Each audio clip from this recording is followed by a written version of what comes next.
എന്ന് പറഞ്ഞാൽ ഇലക്ഷന്റെ ഒരാഴ്ച മുമ്പ് വരെ അടി നടക്കുന്നു എന്ന് വിചാരിച്ചോ, അല്ലെങ്കിൽ ഇലക്ഷൻ ദിവസം വരെ അടി നടക്കുന്നു എന്ന് വിചാരിച്ചോ, കോൺഗ്രസിൽ മുഴുവൻ തമ്മിലടി. എന്നാലും നിലമ്പൂർ ഉപതെരഞ്ഞെടുപ്പിൽ ആരായിരിക്കും ജയിക്കുക? ആരായിരിക്കും ജയിക്കുക? കോൺഗ്രസേ ജയിക്കുള്ളൂ, UDF ജയിക്കുള്ളൂ. ഇതിൽ ആർക്കെങ്കിലും സംശയമുണ്ടോ? ഗോവിന്ദ മാഷിക്ക് വരെ സംശയമില്ല. ഗോവിന്ദ മാഷ് ആകെ പതറി കേട്ടോ. 4 റീൽസ് എന്ന് പറഞ്ഞാൽ 4 ഷോർട്ട് വീഡിയോ ഉണ്ടാക്കാൻ റിയാസ് നമ്മുടെ നികുതി പണത്തിൽ നിന്ന് എത്ര എടുത്തു അറിയോ? 40 ലക്ഷം രൂപ. ഇത് ചെറിയ കണക്കാണ്, കണക്കുകൾ ഇനിയും വരാനുണ്ട്. എന്ന് പറഞ്ഞാൽ കട്ടുമുടിക്കുകയാണ് പിണറായി സർക്കാർ. അടുത്ത തിരഞ്ഞെടുപ്പിൽ കോൺഗ്രസ് ഭക്തിയേക്കാൾ എന്ന് പറഞ്ഞാൽ കോൺഗ്രസിൽ തമ്മിലടിയാണ് എന്ന് പറഞ്ഞുകൊണ്ടാണ് ഈ ഫേസ്ബുക്ക് കുറിപ്പ് നമ്മുടെ ശക്തിധരൻ തുടങ്ങുന്നത്. എന്നിട്ട് ശക്തിധരൻ പറയാണ്, അടുത്ത തിരഞ്ഞെടുപ്പിൽ കോൺഗ്രസ് ഭക്തിയേക്കാൾ ഭരണവിരുദ്ധ വികാരമാണ് മാറ്റിവെക്കുന്നത്. ഇതാണ് ഏറ്റവും പ്രധാനം. കേരളത്തിൽ കോൺഗ്രസ് അടി കൂടുന്നുണ്ടോ എന്നൊന്നുമല്ല ജനങ്ങൾ നോക്കുക. ജനങ്ങൾക്ക് ഒറ്റ കാര്യം മാത്രമേ ഉള്ളൂ ജനങ്ങളുടെ മനസ്സിൽ.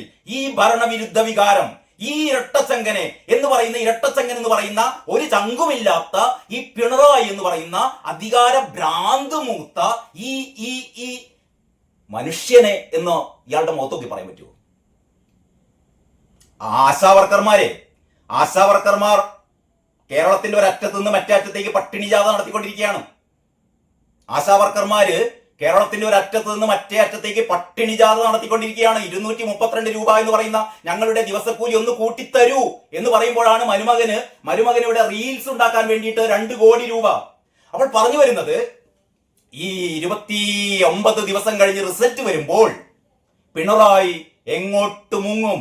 പിണറായി ഈ ശക്തിധരൻ ചോദിച്ചത് നിയമസഭാ തെരഞ്ഞെടുപ്പ് കഴിഞ്ഞ് വരുമ്പോൾ, അടുത്ത നിയമസഭാ തെരഞ്ഞെടുപ്പിന് ശേഷം എങ്ങോട്ടാണ് പിണറായി മുങ്ങുക എന്നുള്ളതാണ്. അതിന് പകരം ഞാനിതാ ചോദിക്കുന്നു, ഈ ജൂൺ മാസം 23-ാം തീയതി നിലമ്പൂരിൽ ഉപതെരഞ്ഞെടുപ്പിന്റെ റിസൾട്ട് വരുമ്പോൾ പിണറായി വിജയൻ എങ്ങോട്ടേക്ക് മുങ്ങും?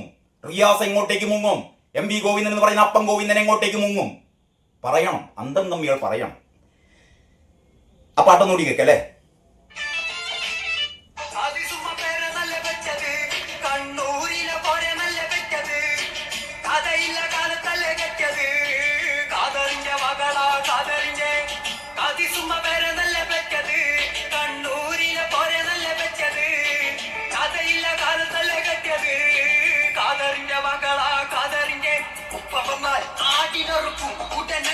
കണ്ടോ ഉള്ളി കൊച്ചു ചോറ് മണക്കും രേഖം വരകിടുമോ തേങ്ങ ചിരകിടുമോ എന്റെ വെള്ളത്തിൽ കുളിച്ചിട്ട് കൊലയാകുമോ? മതി, ഇത്ര കേട്ടാ മതി. എല്ലാവർക്കും നമസ്കാരം. നമ്മളൊക്കെ പ്രതീക്ഷയോടെ കാത്തിരുന്ന ആ ഒരു തിരഞ്ഞെടുപ്പ് ഇതാ പടിവാതിൽക്കലെത്തി. എന്ന് പറഞ്ഞാൽ അടുത്ത മാസം 19-ാം തീയതിയാണ് നിലമ്പൂർ ഉപതെരഞ്ഞെടുപ്പ്.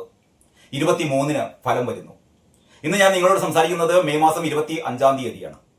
ഇനി 29 ദിവസം കാത്തിരുന്നാൽ നിങ്ങൾക്കറിയാം പിണറായി സർക്കാർ 3-ാം തവണയും കേരളം ഭരിക്കുമോ? അതിന്റെ ഉത്തരത്തിന് വേണ്ടിയിട്ട് നിങ്ങൾ അടുത്ത തദ്ദേശ തിരഞ്ഞെടുപ്പ് വരെയോ, അല്ലെങ്കിൽ നിയമസഭ ഇനി വരാനിരിക്കുന്ന എന്ന് പറഞ്ഞാൽ 2026-ൽ നടക്കാനിരിക്കുന്ന നിയമസഭാ തിരഞ്ഞെടുപ്പ് വരെയോ ഒന്നും കാത്തിരിക്കേണ്ട കാര്യമില്ല. വെറും 28 ദിവസം കഴിഞ്ഞാൽ, അല്ലെങ്കിൽ 29 ദിവസം കഴിഞ്ഞാൽ നിങ്ങൾക്ക് മനസ്സിലാകും, അല്ലെങ്കിൽ നിങ്ങൾക്ക് അറിയാൻ കഴിയും പിണറായി 3-ാം തവണയും ഭരിക്കുമോ എന്ന്. സത്യം പറഞ്ഞാലേ ഇങ്ങനെ കാത്തിരിക്കേണ്ട കാര്യമൊന്നുമില്ല. കേരള രാഷ്ട്രീയത്തിന്റെ ബാലപാഠം അറിയുന്ന ഏത് കുട്ടിക്കും അറിയാം, കോൺഗ്രസ് ഇനി തമ്മിൽ തല്ലിയാലും, അങ്ങനെയാണോ പറയാ, കോൺഗ്രസ് ഇപ്പൊ സുധാകരേട്ടൻ മാറി പകരം സണ്ണി വക്കീൽ വന്നു കഴിഞ്ഞോട് കൂടിയിട്ട് കോൺഗ്രസിൽ അടി തുടങ്ങി. ഇനിയിപ്പോ സ്ഥാനാർത്ഥി നിർണയം നാളെ സതീശൻ പറഞ്ഞത് എന്താന്ന് വെച്ചാൽ 24 മണിക്കൂറിനകം സ്ഥാനാർത്ഥിയാകുമെന്നാണ് പറഞ്ഞത്. കഴിഞ്ഞ ഉപതെരഞ്ഞെടുപ്പുകളിലൊക്കെ നമ്മൾ കണ്ടതാണ്. കോൺഗ്രസിന്റെ സ്ഥാനാർത്ഥി നിർണയവുമായി ബന്ധപ്പെട്ട് വലിയ അടിയൊന്നും കോൺഗ്രസിൽ ഉണ്ടാവാറില്ല. വളരെ പെട്ടെന്ന് തന്നെ സ്ഥാനാർത്ഥിയാവാറുണ്ട്. ഇതും 24 മണിക്കൂറിനുള്ളിൽ സ്ഥാനാർത്ഥിയാവുമെന്നാണ് സതീശൻ പറയുന്നത്. ശരിയായിരിക്കാം. പക്ഷേ അപ്പുറത്തെ ക്യാമ്പ് പറയുന്നത് എന്താന്ന് വെച്ചാൽ VS ജോയി ആയിരിക്കോ, അതായത് DCC പ്രസിഡന്റ് VS ജോയി ആയിരിക്കോ. VS ജോയി ആയിരുന്നല്ലോ നേരത്തെ PV അൻവറിന്റെ നോമിനി എന്ന് പറയുന്നത്. അതല്ല നമ്മുടെ KPCC ജനറൽ സെക്രട്ടറി ആയ ആര്യാടൻ ഷൗക്കത്ത് ആയിരിക്കുമോ? അല്ലെങ്കിൽ ആര്യാടൻ ഷൗക്കത്തിന് തന്നെ മത്സരിക്കണം എന്ന് ആഗ്രഹമുണ്ട്, VS ജോയ് മത്സരിക്കണം എന്ന് PV അൻവറിന് ആഗ്രഹമുണ്ട്. പക്ഷെ PV അൻവർ ഇന്ന് പറഞ്ഞിട്ടോ, PV അൻവർ ഇന്ന് പറഞ്ഞു എനിക്ക് യാതൊരു നിർബന്ധമില്ല, ആര് സ്ഥാനാർത്ഥി ആവണം എന്നൊക്കെ തീരുമാനിക്കേണ്ടത് അത് UDF ആണ്. UDF തീരുമാനിക്കും ആരാണ് സ്ഥാനാർത്ഥി, എനിക്ക് അതിൽ ഒരു പങ്കുമില്ല എന്ന്, അല്ലെങ്കിൽ എനിക്കൊരു പിടിവാശിയുമില്ല എന്ന് അൻവർ പറഞ്ഞു. പക്ഷെ അൻവർ ആദ്യം VS ജോയിയെ സ്ഥാനാർത്ഥിയാക്കണം എന്നൊക്കെ പറഞ്ഞിരുന്നു. അത് അവിടെ നിൽക്കട്ടെ, ഞാൻ അതല്ല പറയുന്നത്.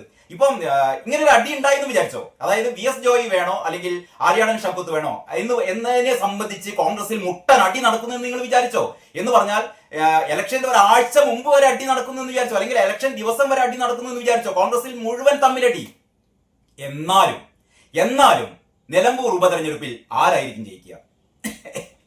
ആരായിരിക്കും ജയിക്കുക? കോൺഗ്രസേ ജയിക്കുള്ളൂ, UDF ജയിക്കുള്ളൂ. ഇതിൽ ആർക്കെങ്കിലും സംശയമുണ്ടോ? ഗോവിന്ദ മാഷിക്ക് വരെ സംശയമില്ല. ഗോവിന്ദ മാഷ് ആകെ പതറി കേട്ടോ. ഇന്ന് ഗോവിന്ദ മാഷിന്റെ ഒരു പ്രസ്താവന, ഞാൻ അത് വായിക്കട്ടോ. ഗോവിന്ദ മാഷിന്റെ ഒരു പ്രസ്താവന അടുത്ത കാലത്തൊന്നും ഗോവിന്ദ മാഷ് ഇത്രയും ബേജാറായിട്ട് കണ്ടില്ല കേട്ടോ.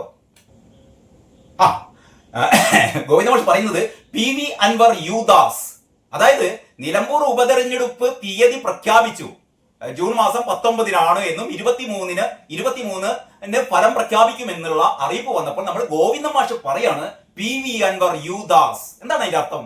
PV Anwar യുദാസ്, ഒറ്റുകാരൻ, നെറികെട്ട പ്രവർത്തനമെന്നും MV Govindan. അതായത് 23 റിസൾട്ട് വരുമ്പോൾ CPM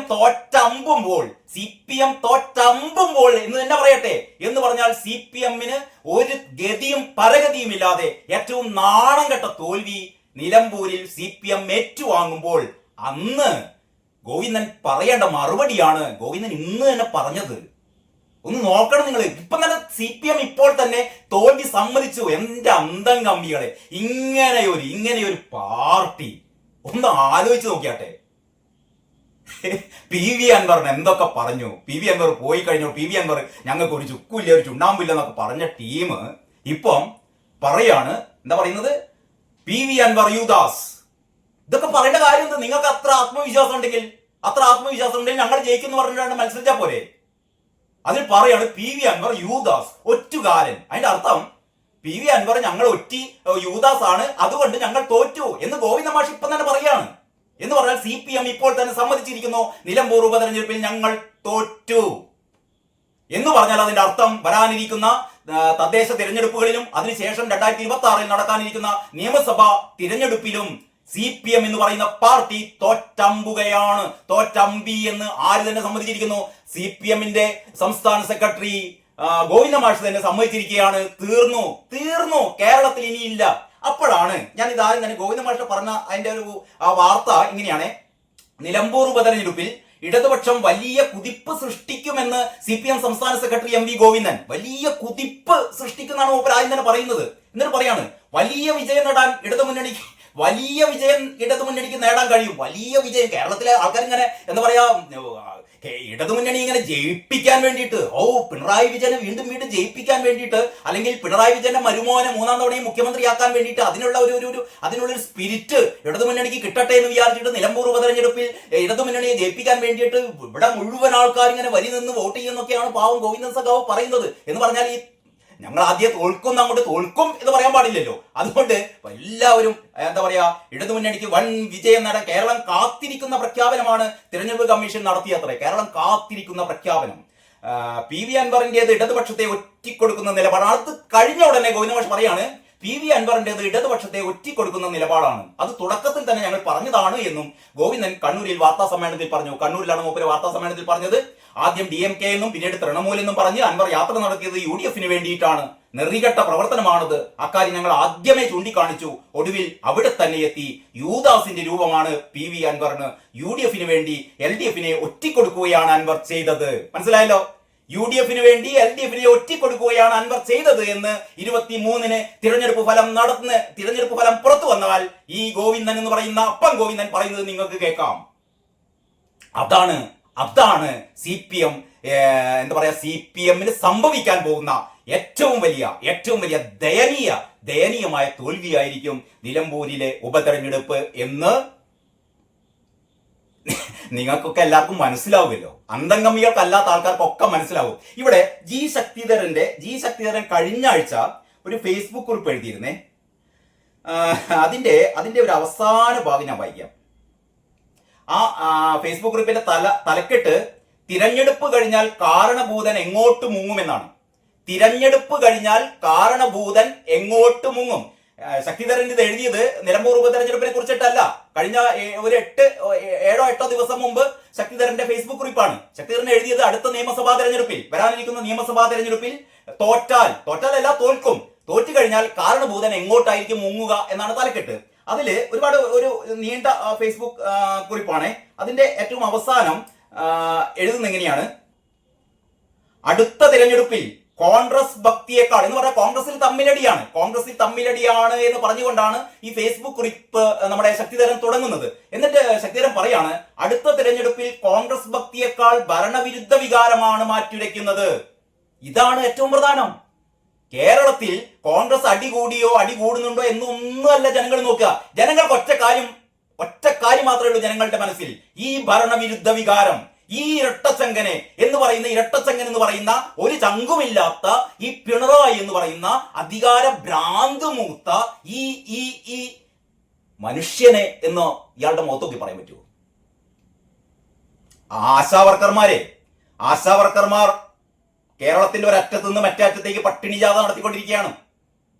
ആശാവർക്കർമാര് കേരളത്തിന്റെ ഒരറ്റത്ത് നിന്ന് മറ്റേ അറ്റത്തേക്ക് പട്ടിണി ജാഥ നടത്തിക്കൊണ്ടിരിക്കുകയാണ്. 232 രൂപ എന്ന് പറയുന്ന ഞങ്ങളുടെ ദിവസക്കൂലി ഒന്ന് കൂട്ടിത്തരൂ എന്ന് പറയുമ്പോഴാണ് മരുമകനിവിടെ റീൽസ് ഉണ്ടാക്കാൻ വേണ്ടിയിട്ട് 2 കോടി രൂപ, അതായത് 4 റീൽസ് ഉണ്ടാക്കാൻ വേണ്ടിയിട്ട് 40 ലക്ഷം രൂപ.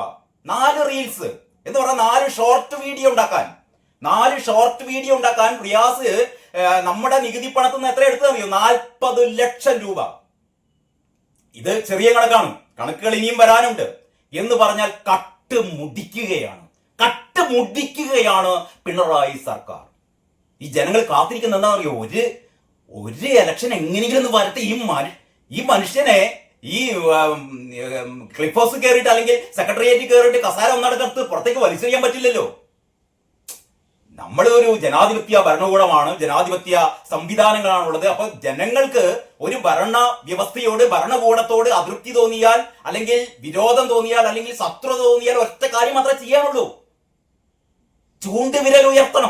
ചൂണ്ടുവിരൽ ഉയർത്തിയിട്ട് അതിൽ മഷി പുരട്ടിയിട്ട് കടക്ക് പുറത്ത് എന്ന് പിണറായി വിജയനോട് പറയണം. പിണറായി വിജയൻ ആയിരുന്നല്ലോ കടക്ക് പുറത്ത് എന്ന് ഇവിടുത്തെ പത്രക്കാരോട് പറഞ്ഞത്. പിണറായി വിജയനോട് ഈ നിയമസഭാ ഉപതെരഞ്ഞെടുപ്പ് ജൂൺ 19 തീയതി നിലമ്പൂരിലെ ജനങ്ങൾ പറയും: കടക്ക്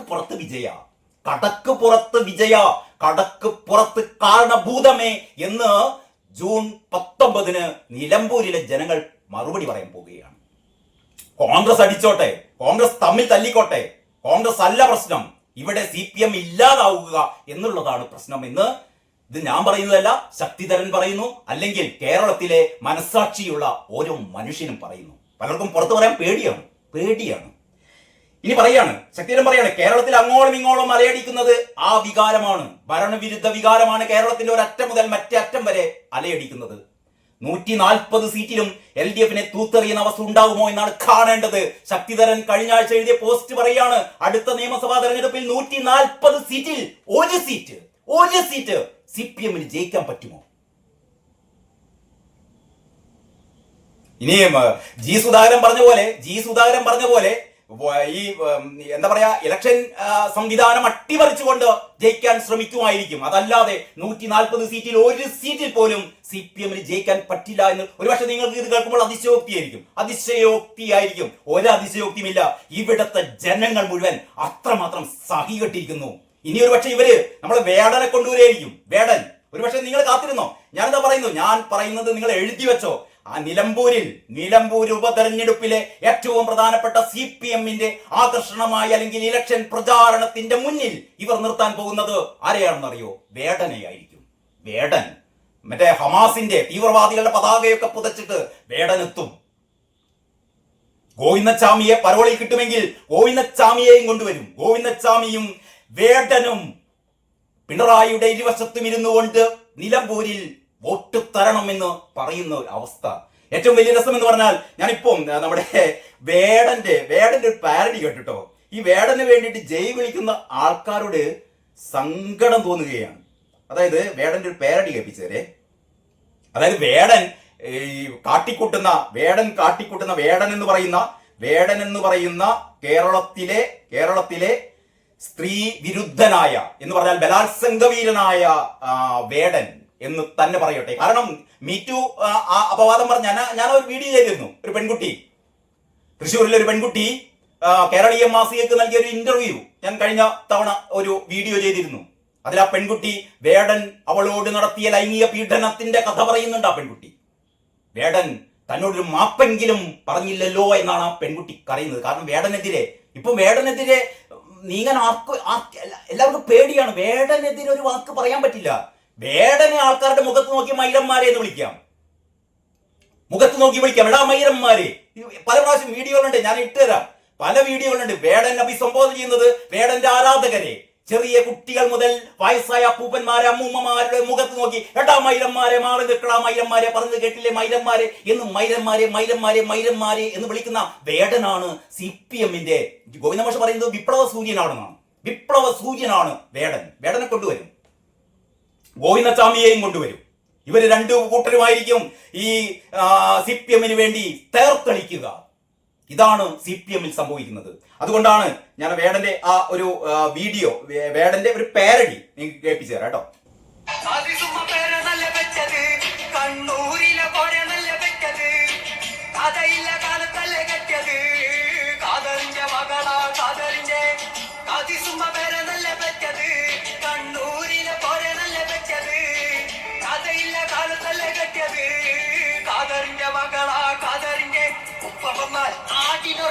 ഉടനടി തന്നെ കണ്ടോ ഉള്ളിക്കൊച്ച് ചോറ് മണക്കും ലേഖം വരകിടുമോ തേങ്ങ ചിരകിടുമോ കണ്ട് വെള്ളത്തിൽ കുളിച്ചിട്ട് കൊറയാകുമോ അതിസുമ പേരെ നല്ല പറ്റത് കണ്ണൂരിനെ പോലെ നല്ല പറ്റത് കഥയില്ല കാലത്തല്ല കെട്ടിയത് കാതറിന്റെ മകളാ കാതറിന്റെ.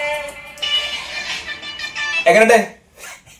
കടലമ്മ കരഞ്ഞല്ല പെറ്റത് എന്നൊക്കെ പാടിയ വേടന്റെ പെർഫോമൻസിനെക്കാട്ടും മികച്ച പെർഫോമൻസ് ആണ് ഇത്. കേരളത്തിലെ ഏത് കൊച്ചുകുട്ടിക്കും വേടനേക്കാൾ നന്നായി റാപ്പ് ചെയ്യാൻ പറ്റും. വേടനേക്കാൾ നന്നായി റാപ്പ് പാടാൻ കേരളത്തിലെ ഏത് കൊച്ചുകുട്ടിക്കും പറ്റും. ഏത് കള്ള് ഷാപ്പിന്റെ മുന്നിൽ കുടിച്ച് എഴയുന്ന പാമ്പ് പോലെ എഴയുന്നവരും വേടന്റേതുപോലെ പാടും. അതാണ് വേടന്റെ മഹാത്മ്യം എന്നാണ് ഗോവിന്ദമാഷ് പറയുന്നത്. ഗോവിന്ദമാഷ് മാത്രമല്ല, അന്തംഗമ്മികളും സുഡാപ്പികളും പറഞ്ഞുകൊണ്ടിരിക്കുന്നത് വേടന്റെ പാട്ടിനെ കുറിച്ചാണ്. വേടന്റെ പാട്ട്, വേടന്റെ ഗാനമേള കേൾക്കാൻ അല്ലെങ്കിൽ ഈ പറയുന്ന റാപ്പ് കേൾക്കാൻ പോകാത്തവർക്ക് ഈ റാക്ക് ഷാപ്പിന്റെ മുന്നിലും ബട്ട ഷാപ്പിന്റെ മുന്നിലും വിദേശ മദ്യ ഷാപ്പിന്റെ മുന്നിലും ബിവറേജസിന് മുന്നിലൊക്കെ പോയി നിന്നാൽ മതി. അവിടെ നാലുകാലിൽ എഴഞ്ഞു നടത്തുന്ന ഈ മദ്യപാനികൾ പാടുന്ന പാട്ട് എന്ന് പറഞ്ഞാൽ വേടന്റെ പാട്ടിനേക്കാൾ മഹത്തായ പാട്ടാണ്. ഇതാ പറയുന്നത്. കടലമ്മ കറഞ്ഞല്ല പെറ്റത് ഇയാളുടെ ഏറ്റവും ഭയങ്കര ജനപ്രീതി നേടിയ പാട്ടാണ് അത്രേ. അതിനേക്കാൾ മനോഹരമാണ് ഇതാ ഇപ്പൊ ഞാൻ നിങ്ങൾക്ക് കേൾപ്പിച്ച ഈ പാരഡി പാട്ട് എന്ന് പറഞ്ഞാൽ ഈ റിയൽ പാട്ടിനേക്കാൾ മനോഹരമായ പാരഡി പാട്ടുകൾ വരുമ്പോൾ ആ റിയൽ പാട്ടുകാരുടെ അവസ്ഥ ഒന്ന് ആലോചിച്ച് നോക്കണം നിങ്ങൾ. അങ്ങനെ പാട്ട് പാടുന്ന വേടനെയും കൊണ്ടുവരും എന്നാണ് ഞാൻ പറഞ്ഞത്. അപ്പോൾ പറഞ്ഞു വരുന്നത്, ഈ 29 ദിവസം കഴിഞ്ഞ് റിസൾട്ട് വരുമ്പോൾ പിണറായി എങ്ങോട്ട് മുങ്ങും? പിണറായി ഈ ശക്തിധരൻ ചോദിച്ചത് നിയമസഭാ തെരഞ്ഞെടുപ്പ് കഴിഞ്ഞ് വരുമ്പോൾ അടുത്ത നിയമസഭാ തെരഞ്ഞെടുപ്പിന് ശേഷം എങ്ങോട്ടാണ് പിണറായി മുങ്ങുക എന്നുള്ളതാണ്. അതിന് പകരം ഞാനിതാ ചോദിക്കുന്നു, ഈ ജൂൺ മാസം 23-ാം തീയതി നിലമ്പൂരിൽ ഉപതെരഞ്ഞെടുപ്പിന്റെ റിസൾട്ട് വരുമ്പോൾ പിണറായി വിജയൻ എങ്ങോട്ടേക്ക് മുങ്ങും? റിയാസ് എങ്ങോട്ടേക്ക് മുങ്ങും? MP ഗോവിന്ദൻ എന്ന് പറയുന്ന അപ്പം ഗോവിന്ദൻ എങ്ങോട്ടേക്ക് മുങ്ങും? പറയണം, അന്തം തമ്മികൾ പറയണം. ആ പാട്ടൊന്നുകൂടി കേൾക്കല്ലേ.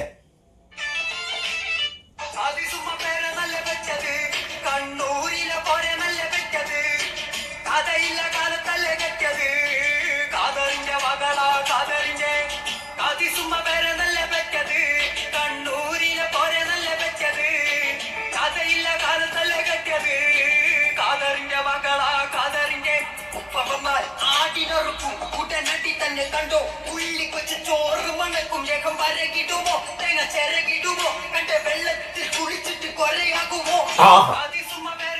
മതി ഇത്ര കേട്ടാ മതി. ഇനി ഒരൊറ്റ കാര്യം കൂടി പറഞ്ഞിട്ട് ഈ വീഡിയോ ഞാൻ അവസാനിപ്പിക്കാം. അതായത് നമ്മുടെ അൻവർ ഒരു കാര്യം പറയുന്നുണ്ടേ. അൻവർ പറയുന്നത് പിണറായിസത്തിന് അവസാന ആണിയടിച്ചിരിക്കുമെന്നാണ്. അൻവർ ഇത് നേരത്തെയും പറഞ്ഞതാണ്. പിണറായിസത്തിന് അവസാനത്തെ ആണി അടിച്ചിരിക്കും നിലമ്പൂരിലെ ഉപതെരഞ്ഞെടുപ്പ് എന്നാണ്. ആ വാർത്ത എങ്ങനെയാണ്? വലിയ ഭൂരിപക്ഷത്തിൽ നിലമ്പൂരിൽ UDF വിജയിക്കുമെന്ന് PV അൻവർ. 2026 തിരഞ്ഞെടുപ്പ് എങ്ങനെ ആകുമെന്നതിന്റെ ഒരു ഡെമോ ആയിരിക്കും നിലമ്പൂരിലെ തിരഞ്ഞെടുപ്പ്. പിണറായിസത്തെ അവസാനിപ്പിക്കാനാണ് ഞാൻ എല്ലാം ത്യജിച്ചത്. പിണറായിസത്തിനും കുടുംബാധിപത്യത്തിനുമെതിരെ ശബ്ദമുയർത്തുന്നവർക്ക് ഒപ്പമുണ്ടാകും. പിണറായി ഭരണത്തിന്റെ യാഥാർത്ഥ്യം കേരളത്തിലെ ജനങ്ങളെ ബോധ്യപ്പെടുത്താനുള്ള അവസരമായാണ് നിലമ്പൂരിലെ തിരഞ്ഞെടുപ്പിനെ കാണുന്നത്. UDFന്റെ ഭാഗമായി പ്രവർത്തിക്കുമെന്നും അൻവർ വ്യക്തമാക്കി. അങ്ങനെ പോകുന്നു അൻവറിന്റെ പ്രസ്താവന. ഈ അന്തംഗമികൾ ഒരു കാര്യം മനസ്സിലാക്കണേ. നിലമ്പൂർ എന്ന് പറയുന്നത് നിങ്ങൾക്ക് കയ്യെത്തി പിടിക്കാവുന്ന ഒരു കാര്യമായിരുന്നില്ല. പലതവണ തുടർച്ചയായ 6-7 തവണ ആര്യാടൻ മുഹമ്മദ് ആധിപത്യം സ്ഥാപിച്ച മണ്ഡലമാണ്. ആര്യാടന്റെ ഉരുക്കുകോട്ടയാണത്. ആ ഉരുക്കുകോട്ട നിങ്ങൾ പിടിച്ചത് എങ്ങനെയാണെന്നറിയോ? PV അൻവറിനെ വെച്ചിട്ടാണ് നിങ്ങൾ 2016-ലും 2021-ലും നിലമ്പൂർ നിങ്ങൾ കൈവശപ്പെടുത്തിയത്. ആ അൻവർ തന്നെയാണ് തിരിച്ചു പിടിക്കുന്നത്. നിങ്ങളിൽ നിന്നും അത് തിരിച്ചു പിടിച്ചിരിക്കും. ഇത് ഞാൻ പറയുന്നതല്ല. ഇതാണ് രാഷ്ട്രീയം നിരീക്ഷിക്കുന്ന, അല്ലെങ്കിൽ ഈ ദേശാഭിമാനി മാത്രം വായിക്കുന്ന ആൾക്കാരെ സംബന്ധിച്ചല്ല കേട്ടോ ഞാൻ പറയുന്നത്. അതല്ലാത്തവർക്ക് ഇവിടെ കാട്ടിക്കൂട്ടുന്ന കോപ്രായങ്ങൾ കണ്ടുമടുത്ത ജനങ്ങൾക്ക്, കാരണഭൂതന്റെ ധൂർത്തും ധാർഷ്ട്യവും കാരണഭൂതന്റെ മരുമോന്റെ റീൽസ് കളിയും ഒക്കെ കണ്ട് വിറങ്ങലിച്ചിരിക്കുന്ന കേരളീയ സമൂഹം ഇതാ നിലമ്പൂരിലൂടെ ആഞ്ഞടിക്കാൻ പോവുകയാണ്. ഇതൊരു മുന്നറിയിപ്പാണ്. ആർക്കുള്ള മുന്നറിയിപ്പ്? കാരണഭൂതനുള്ള മുന്നറിയിപ്പ്. ബാക്കി നമുക്ക് അടുത്ത വീഡിയോയിൽ സംസാരിക്കാം. ഓക്കെ, എല്ലാവർക്കും നന്ദി, നമസ്കാരം.